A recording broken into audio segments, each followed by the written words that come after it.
Hi guys, today we'll talk about how can you find saved replays on your Clubhouse app. We're going to figure out the solution on how you can do that on your app.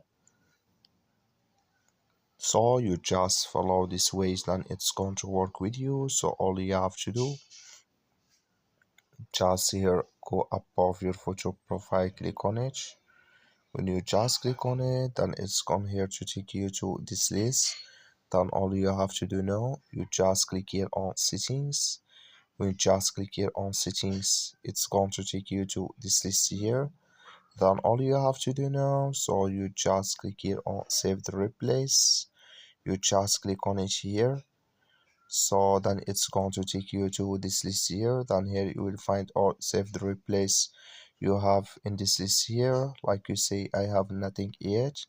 But if you have any save the replace, you will find it here on your Clubhouse app. That's all you have to do. Thank you for watching.